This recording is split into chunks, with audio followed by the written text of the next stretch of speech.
There are lots of different ideas about envy, and most of them dismiss it as a purely negative trait. They view it as a sorry and unfortunate complex we get into, a harmful process, something to try to eliminate from our lives.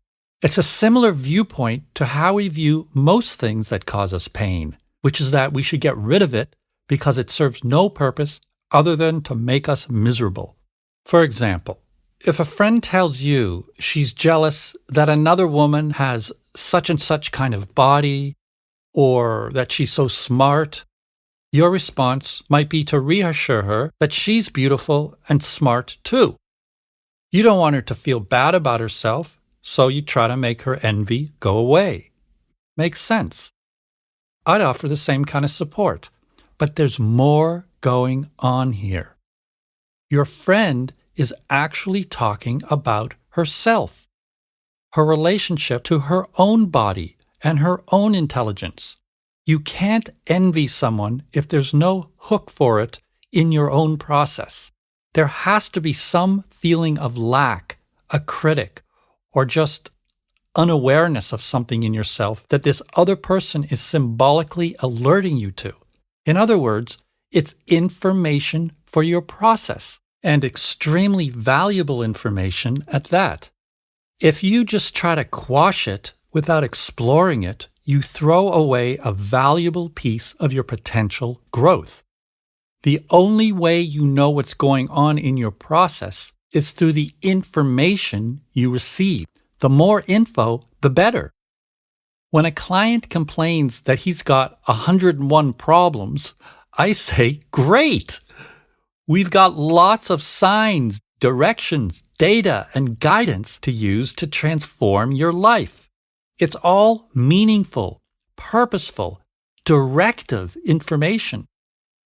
Getting rid of it right away is like tossing out a box of gold you haven't opened up yet. So in my example, your friend's envy of another woman's body or intelligence can direct her in exploring what she needs to connect with concerning her own body and intelligence. The envy is painful, but it's also a guide showing the way. It's a map. Telling her to simply not feel envy is throwing away the map.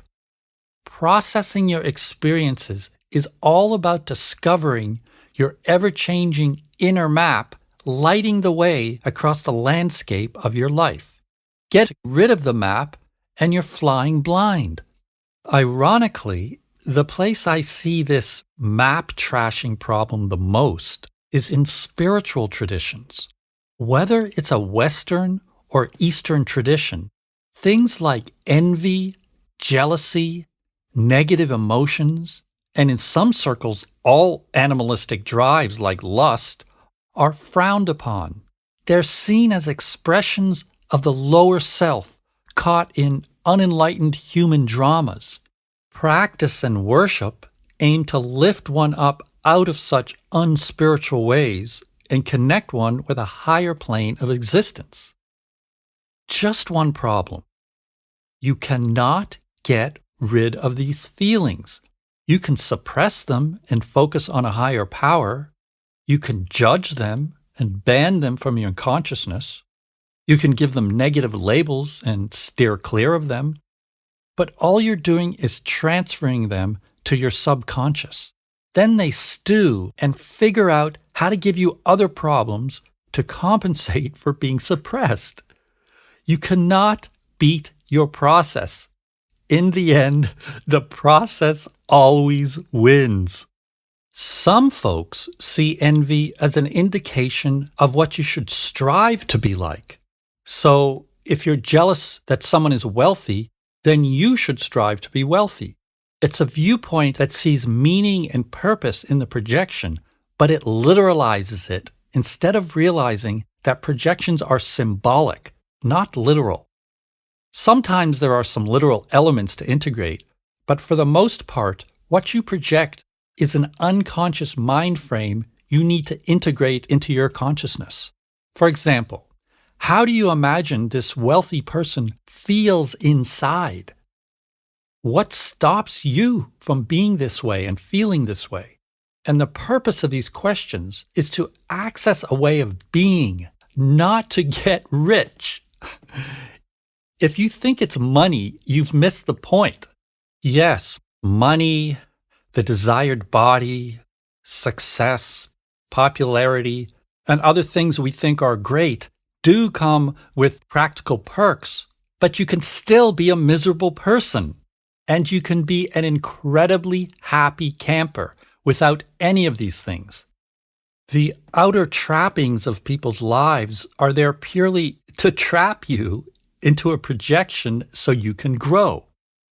If you feel you want to strive to be wealthy, work on your body, get more successful or popular, that's awesome. Go for it. But only do it if it inspires you and you know it's the right direction for you. As I said in the episode with the exercise, these literal outer attributes of someone aren't what drives your envy. Your psyche wants you to wake up to a new attitude, mindset, way of feeling and being and relating to people, a way of relating to yourself. Connecting with this experience doesn't require you have $1 million, a skinny body, or the perfect relationship. It only requires you to have some love and curiosity for growing into your true self.